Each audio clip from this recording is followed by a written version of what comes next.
You are watching the Neuro-Affirming Conversation Hour for outreach and support. The Humanities 101 Foundation welcomes you. Hey there, Nacho Knots.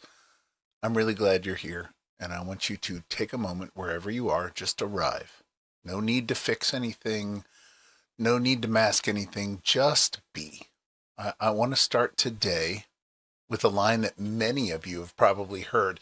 It comes from Apple's Think Different campaign, and this is often associated with Steve Jobs. And this is a campaign that celebrated people who challenged norms, questioned expectations, and reshaped the world simply by seeing it differently. So here's to the misfits, the rebels, the troublemakers, the ones who see things differently. You can quote them, disagree with them, glorify or vilify them, but the only thing you can't do is ignore them because they change things. That campaign was meant to celebrate innovators, people who didn't quite fit, people who disrupted systems, people who thought sideways in a world that prefers straight lines. And every time I hear it, I don't think about entrepreneurs or investors. I think about autistic people. Because in many ways, that quote unintentionally captures something that's deeply real about the autistic experience. Not as a slogan, but as a lived reality. Autistic people have always been the ones who see patterns others miss, who question the rules that don't quite make sense, who feel deeply in a world that often rewards disconnection. They're often labeled as difficult, rigid, too intense, too honest, too sensitive, and yet those very traits are the same ones that allow them to notice injustice, to hold on to truth, to imagine alternatives that others cannot yet see. The world loves the idea of the misfit when it comes to a success story, when it comes to polished, retrospective, and easy to celebrate. But in real time, in the present, being that person is not always celebrated. It's corrected. It's redirected. Sometimes, most times, it's punished. And that's where Autism Acceptance Month, April, asks something more of us. Not just to admire difference from a distance, but to recognize that the very traits we claim to value in innovation, creativity, and progress are often the same traits that we ask autistic people to hide in everyday life. So maybe this month is not about awareness alone or acceptance. Maybe it's about alignment. Maybe it's about asking whether we truly believe what we say when we celebrate people who think different. And whether we're willing to build those spaces where those minds are not just tolerated, but understood, supported, and allowed to exist without apology. Because autistic people are not here as exceptions to the rule. They're part of the design. And if we take that seriously, then the question shifts. Not to how do we help them fit, but what kind of world are we willing to build when we finally listen to people who have been seeing it differently all along. And this is where our work as Nacho Knots and neuro-affirming believers and practitioners begins to deepen. Because when we talk about building a world that makes room for difference, we're really talking about something much bigger than autism. We're talking about how we respond to human variation itself. Do we design systems that expect sameness and then scramble to accommodate difference? Or do we build with variation in mind from the start? That's the heart of universal design. It's not a favor. It's not an add-on. It's a shift in a mindset. And it says, we are going to assure that people who think differently, process differently, move differently, feel differently, act differently, we're going to build a world that acts accordingly. Remember that predictability shows respect, balance shows care, and joy shows connection. Those are not just ideas. They're design principles for a more humane world. And when we ignore that, when we force people into rigid systems that were never built for them, and when we often label behavior as bad, is really just friction. The sound of a human being trying to exist in a space that doesn't quite fit. It's the mismatch between the person and the environment.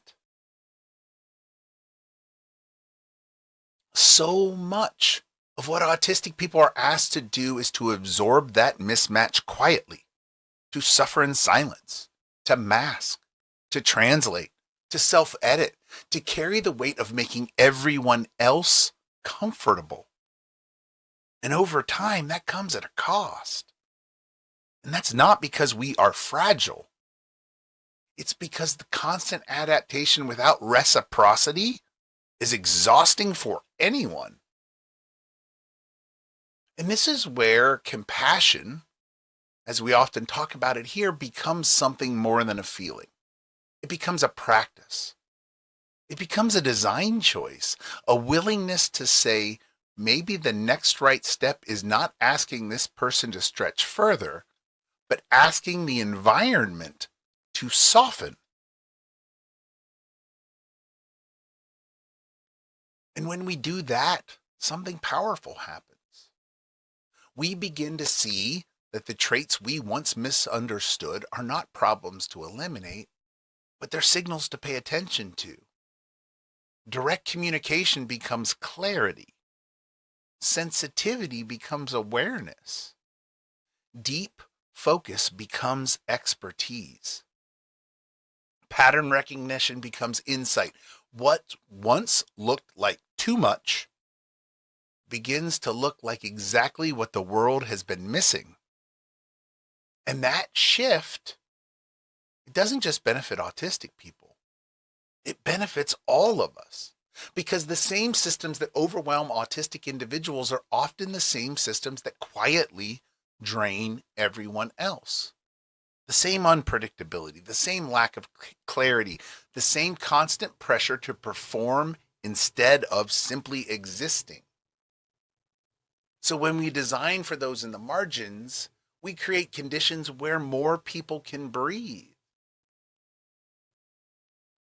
And maybe that's the invitation for this month, to move from awareness or acceptance to action, from admiration to alignment, from asking people to fit to choosing intentionally to build better fits.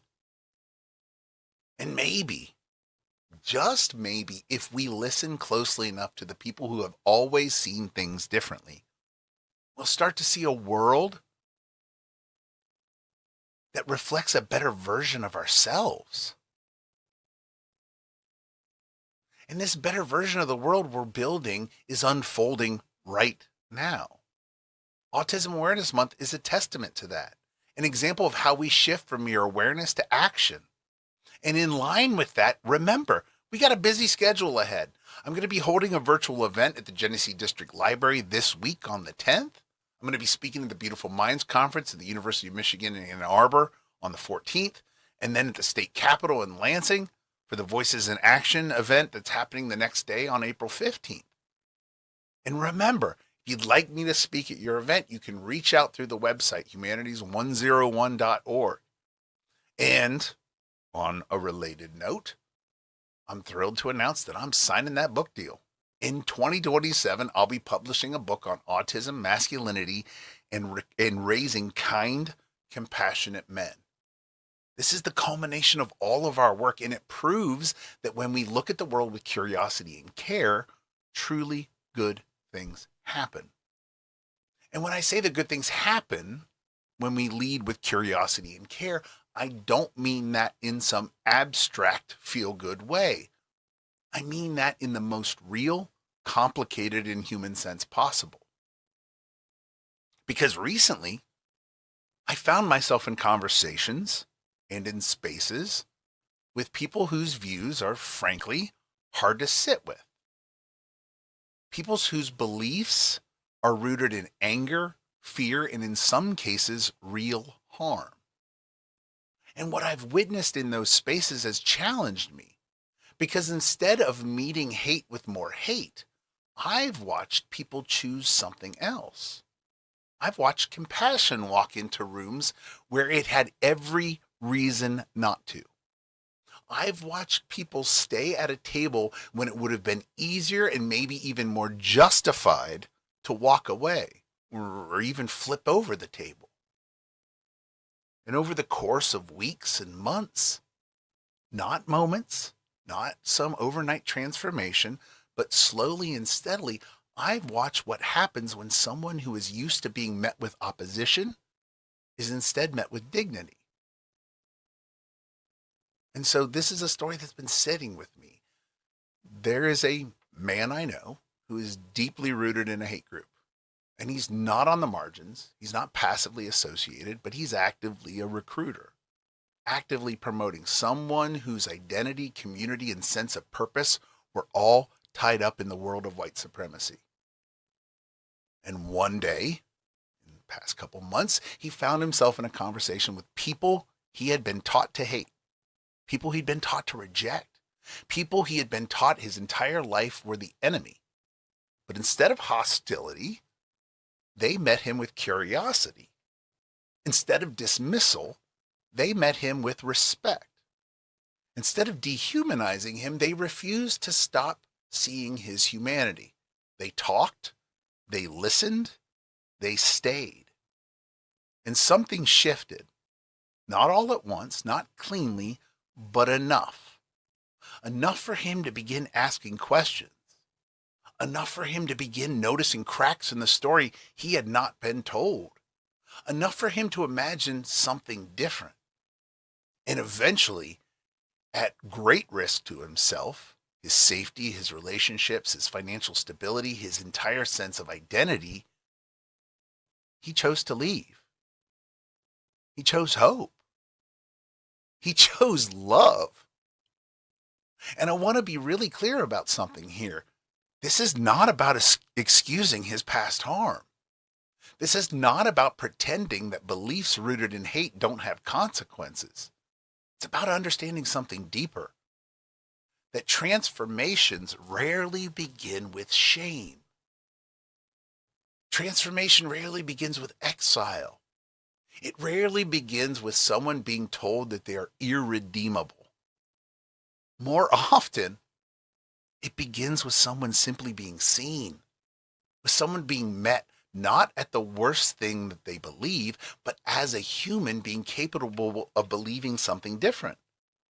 As a human who believes that they can become something different.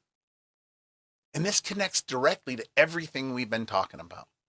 Because autistic people know what it feels like to be misunderstood, to be reduced, to be seen as a problem instead of a person. And what we ask for, what we advocate for, what we demand is not perfection. It's simply humanity. It's patience. It's the chance to be understood rather than corrected. And here's the thread that ties it all together.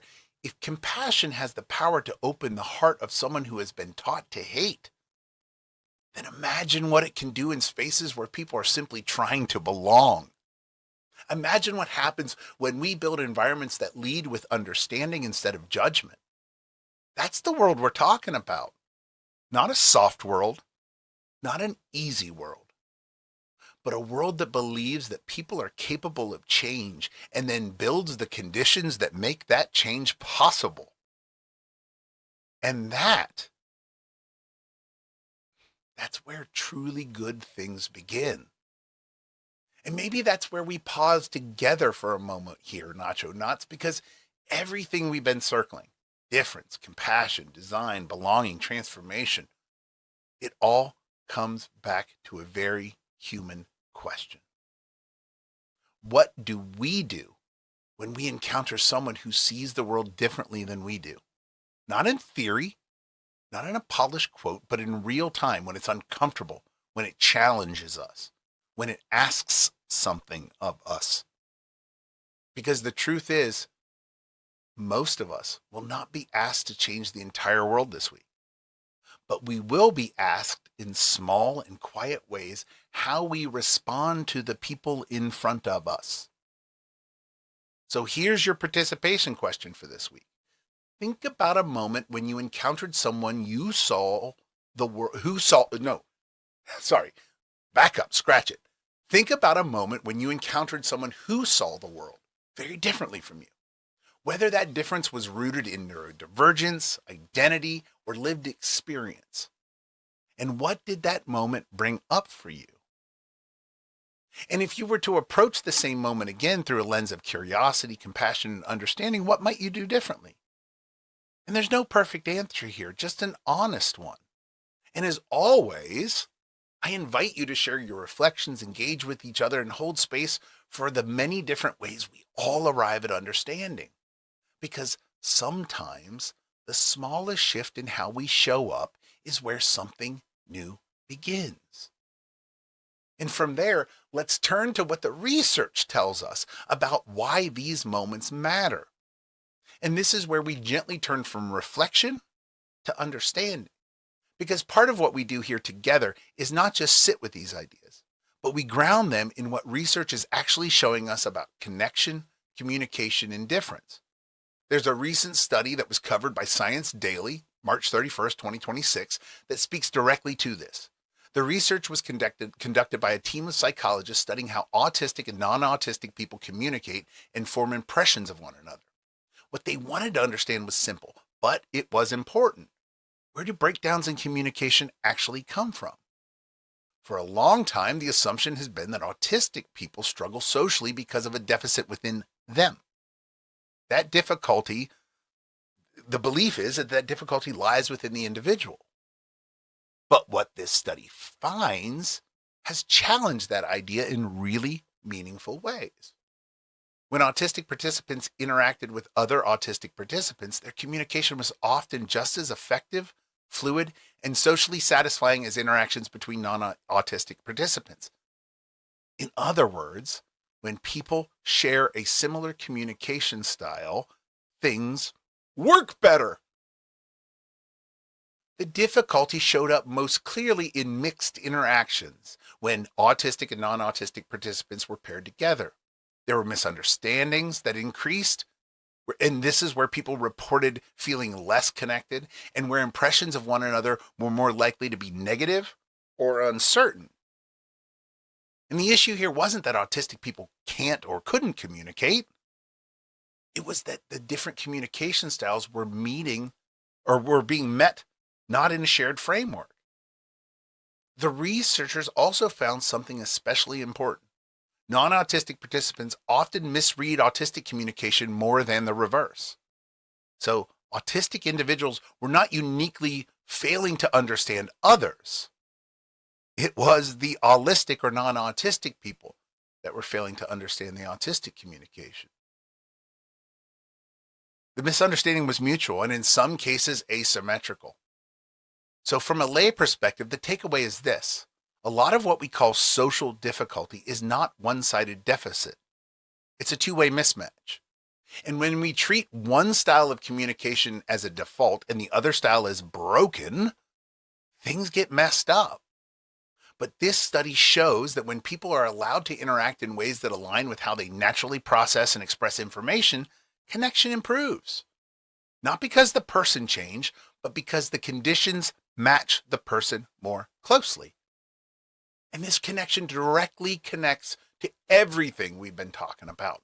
Because what we saw earlier, the story of, my acquaintance leaving a hate group, was not about forcing change through pressure or shame. It was about meeting someone in a way that they could actually be perceived. The same principle is showing up here in the data. Connection doesn't begin with correction. It begins with understanding. And when that understanding is mutual, when both sides are willing to adjust, to listen, to stay in the conversation, something opens up. The research reinforces something many autistic people have been saying for a long time. The differences in communication are not deficits.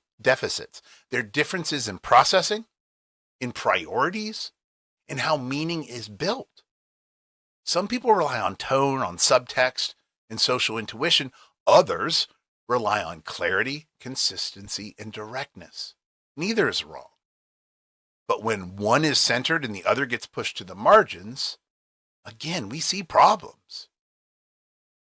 So when we step back and look at this through the lens of the PB&J framework, predictability shows respect. When communication is clear and expectations are transparent, more people can engage. Balance shows care. When both sides are expected to stretch, not just one side, connection becomes shared labor. And joy shows connection. When people feel understood, they relax into authenticity. So as we move forward, hold on to this. What if the problem never was that some people couldn't connect? What if it was that we've been trying to connect without translation? We've been trying to connect without flexibility and without shared design. Because the science is beginning to tell us what lived experience has always known. Connection isn't about fixing people. It's about building environments and situations where understanding has a chance to happen and flourish.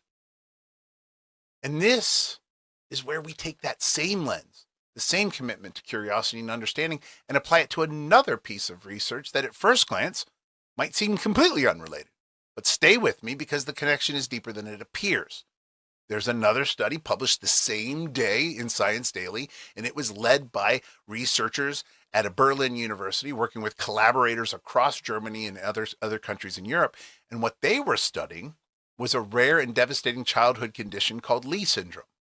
Now, in simple terms, Lee syndrome is a disorder that affects how the body produces energy at the cellular level. Because the brain and muscles need so much energy to function, those are the systems most impacted. Children with this condition can experience seizure, muscle weakness, loss of mobility, and tragically, a significantly shortened life expectancy. And for a long time, there was a belief that there were no effective treatments. So what these researchers did was something both highly technical and deeply human. They took patient cells, essentially recreated aspects of the disease in a lab setting, and then tested thousands of existing compounds, over 5,500 different compounds, looking for anything that might help. And what they found was unexpected. The pill that most people know as Viagra, more specifically, its active ingredient, sildenafil. Now, that might sound surprising that Viagra was responsive, but this medication also has properties that improve blood flow and cellular function. And it has already been used safely in other medical contexts, including in children. So the researchers moved forward carefully. They conducted a small pilot study with 6 patients, ranging from infants to adults, and what they observed was remarkable. Patients showed stronger muscle function. Some experienced fewer or even no seizures. Others recovered more quickly from dangerous metabolic crises. In one case, a child's walking distance increased tenfold. In another, recurring medical crises stopped altogether. Now, to be clear, this was a trial study. This is early research. It's a small sample. Larger clinical trials are already being planned to confirm these findings, but even at this stage, it represents something powerful. A shift from there's nothing we can do to there might be a path forward. And here's why this matters for us in this conversation and in this moment. Because just like the study we discussed before, this is a story about what happens when we stop assuming we already understand the problem.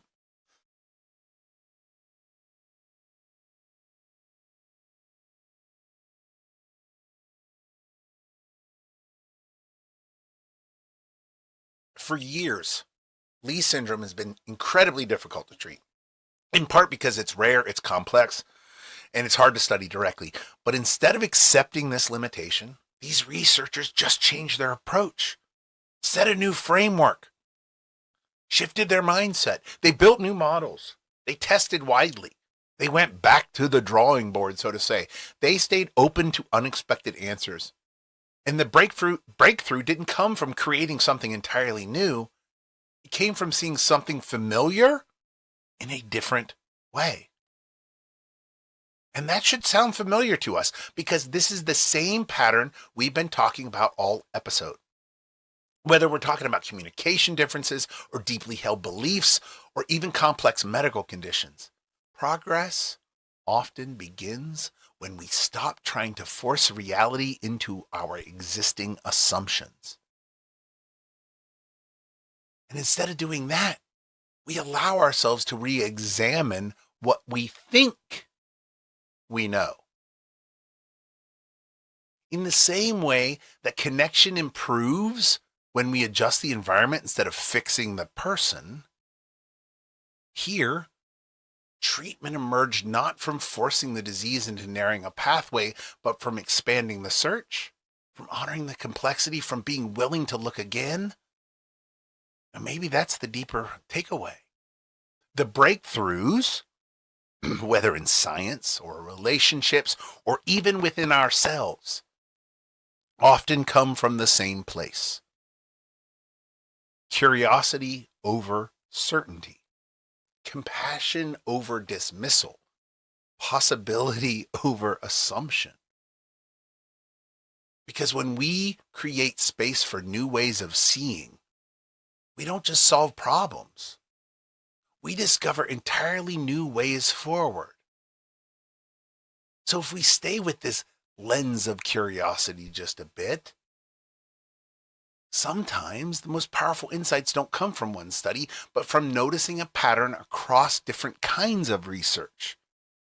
So on April 2nd, again published in Science Daily, there's another study. And on the surface, it has nothing to do with autism, communication, or even behavior. It looks at a completely different domain, biology and disease. But the underlying lesson is the same. The study focused on how a deadly parasite, one that causes sleep sickness, survives inside the human body. And what researchers discovered is that that parasite doesn't just overpower the immune system. It hides very precisely. Scientists identified a specific protein that acts almost like a molecular shredder, helping the parasite break down signals that would normally alert the immune system to its presence. In simple terms, the parasite survives not by being stronger, but by being harder to detect. It avoids recognition. It disrupts communication. It changes how signals are received. And because of that, it can remain in the body far, far longer than it should. Now, from a lay perspective, this is why this matters.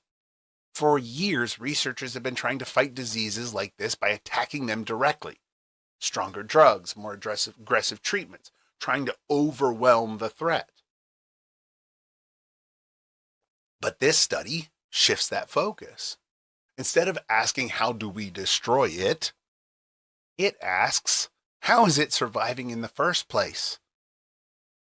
And the answer is this: by interfering with understanding, by disrupting the system that is supposed to recognize and respond.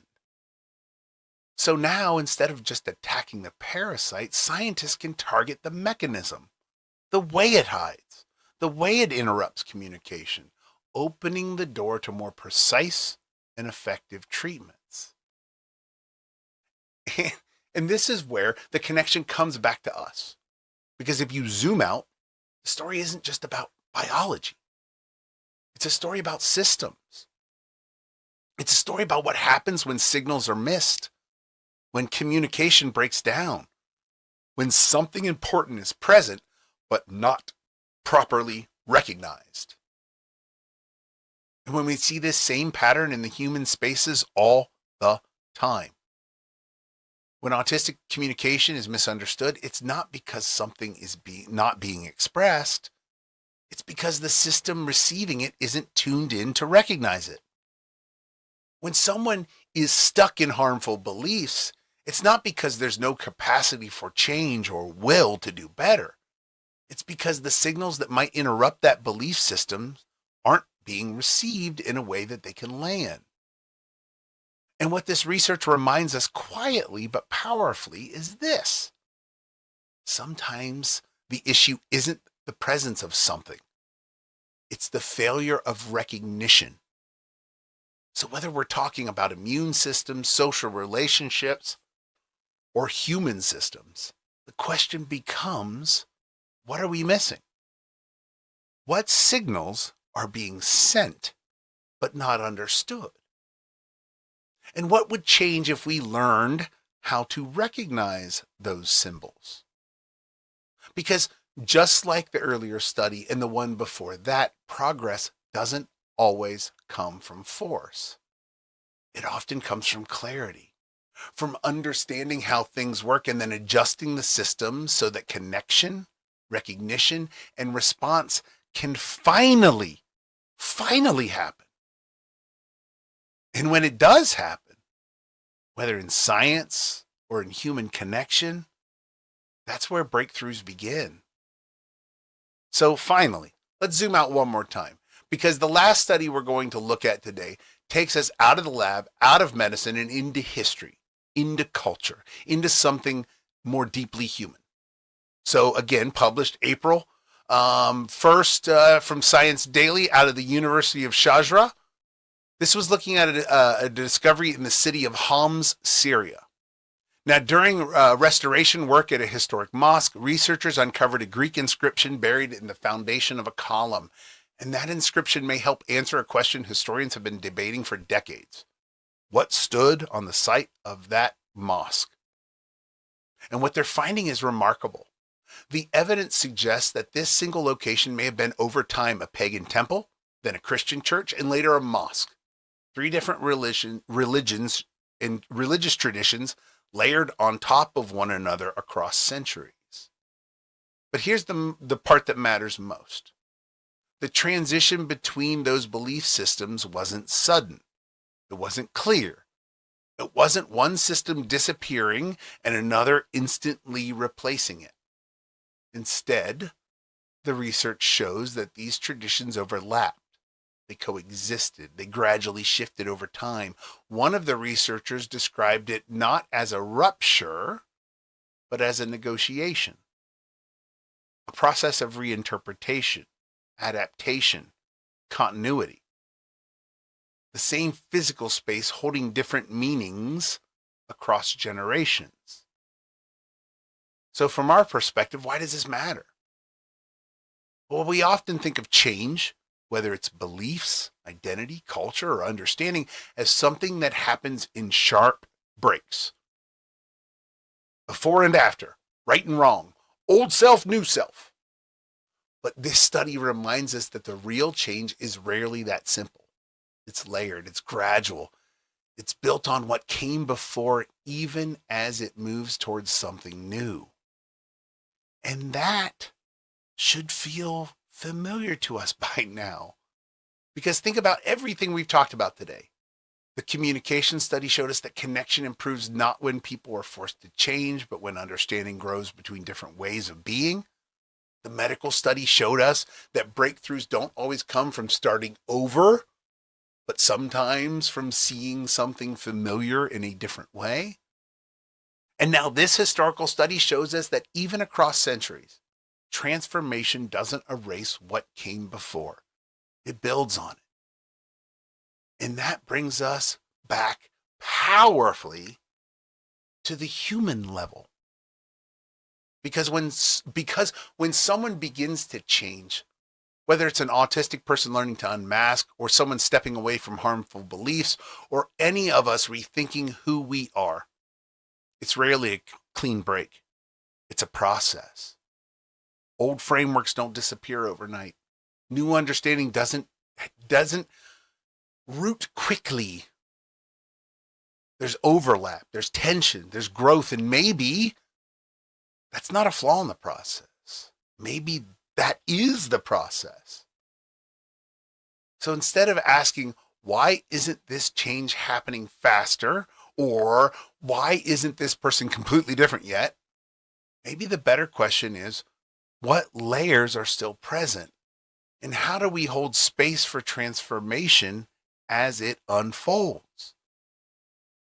Because this study in its own way is telling us something deeply hopeful, that change is possible, and that it always has been happening, and that even in the most complex, layered systems, new meaning can emerge without erasing what came before. And that, my dear Nacho Knots, is not just history. It's a blueprint of how we move forward. Because before we move forward into our affirmations, let's take a moment to gather what we've uncovered together. Because there's a thread running all throughout all of this, and it's deeper than any one story or study can truly tell. We began with that idea of thinking different, not as branding or a slogan, even though it was, but as a lived reality for neurodivergent people. A reality where noticing patterns, questioning norms, and experiencing the world with intensity are often treated as problems, even though those same traits are celebrated when they produce innovation or success. That tension matters because it reveals something about how our systems are built. We don't actually struggle with difference itself. We struggle with difference that shows up in ways we haven't designed for. Then we moved into something more complex, the role of compassion in moments of real conflict. And what we saw there was not a simplistic love fixes everything narrative. It was something more grounded. That transformation begins when someone is met in a way they can actually receive. Not excused, not agreed with, but simply seen. And that insight connects directly to the first study. If communication breakdowns between autistic and non-autistic people are rooted in mismatch, not in deficit, then the responsibility for connection cannot live only on one side. It becomes shared. It becomes relational. It becomes something we design for, not something we demand. And that's a profound shift because it moves us from away from a compliance model where one group is expected to adapt and toward a mutual understanding model where both sides adjust, translate, and meet in the middle. Then the second study expands that idea into how we approach problems more broadly. This is that breakthrough with Viagra that did not come from forcing a narrow solution. It came from widening the search, from questioning assumptions about where answers should come from being willing to look at something familiar and ask, what else might this be capable of doing? And then connects back to people. Because how often do we do the opposite? How often do we see someone once, label them, and then stop looking? Stop wondering what else might be. And the third study pushed this even further. It reminded us that systems don't always fail because something is absent. They fail because something is present but not recognized. Signals are there, meaning is there, communication is happening, but the system isn't receiving it. It isn't tuned in to understanding it. And that's such a powerful parallel for neurodivergence. Autistic communication is not empty. It's not lacking. It's often precise, direct, and meaningful. But when it's filtered through a system that prioritizes different cues like tone, subtext, indirectness, it gets misread. Not because it isn't valid, but because it isn't being recognized on its own terms. And then finally, the historical study gives us the timeline perspective. It reminds us that change is not clean, that identities, beliefs, and systems don't flip overnight. They layer, they overlap, they evolve slowly over time. And that matters, especially when we think about growth. Because whether we're talking about someone unmasking, someone rethinking harmful beliefs, or even ourselves learning to show up differently, we're not replacing oneself with another. We're layering a new understanding onto what already exists. And that means there'll be tension, there'll be friction, There'll be heat. There'll be moments where old patterns and new awareness coexist. And that's not failure. That's transition. It's growth. It's becoming. So when we bring all of this together, the analysis becomes clear. A lot of what we experience as conflict is just mismatch. A lot of what we label as deficit is misrecognition. A lot of what we expect to happen quickly is actually layered and gradual. And the through line in all of it is design. How we design conversations, how we design environments, how we design our expectations of one another. Because when we shift those designs even slightly, we change what becomes possible. Connection becomes more likely. Understanding becomes more accessible, and transformation, real, meaningful transformation, has somewhere to begin. So as we move into our affirmations, I want you to carry not just the summary, but the implication that the world doesn't change only through big moments. It changes through small shifts in how we see, how we listen, and how we choose to meet one another. And those shifts are available to us right now. So now, let's bring this inward. Because everything we've explored, difference, compassion, recognition, and growth, doesn't just live out there in systems and studies. It lives inside of us. It's how we see ourselves. It's how we allow ourselves to be seen. So let's move into our affirmations, and this time, I want to weave them together. First person and second person side by side, because these truths are both something we claim and something we offer. I'm allowed to see the world differently, and you are allowed to see the world differently, and that difference has value. When we hold this, we loosen the pressure to conform and begin to recognize difference as contribution, not deviation. I do not need to shrink my communication to make others comfortable, and you do not need to shrink your communication either. Clarity is a strength. This reminds us that understanding does not come from making ourselves smaller, but from making space for different ways of expressing meaning. I am not a problem to be solved, and you are not a problem to be solved either. We are people to be understood. Here, we shift from fixing to relating, from correction to connection. I can meet difference with curiosity instead of fear, and you can too, even when it feels uncomfortable. This is where growth begins, not in certainty, but in the willingness to stay present in the unknown.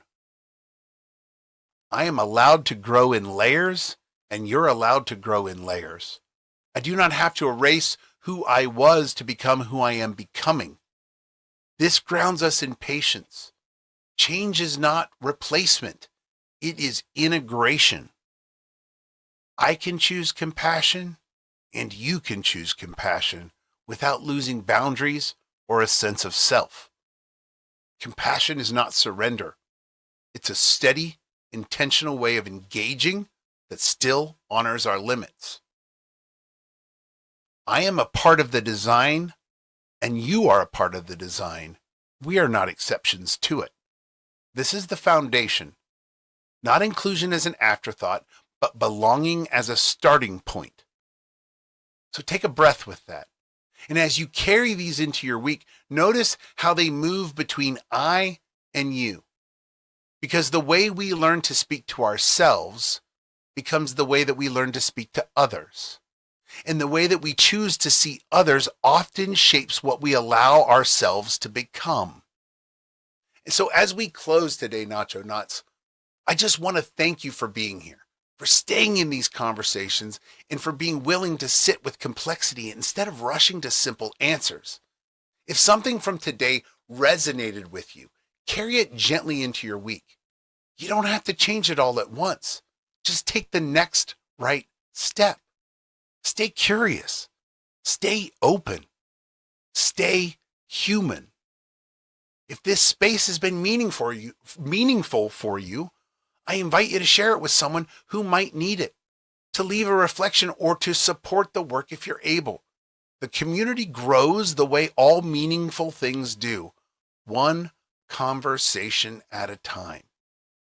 So remember always, predictability shows respect, balance shows care, joy shows connection. Take care of yourselves and take care of each other. I'll see you next week, Nacho Knots.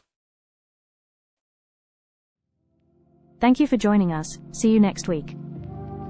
The views and opinions expressed in this video are solely those of the creator and do not reflect the views of any institution, employer, or affiliated organization.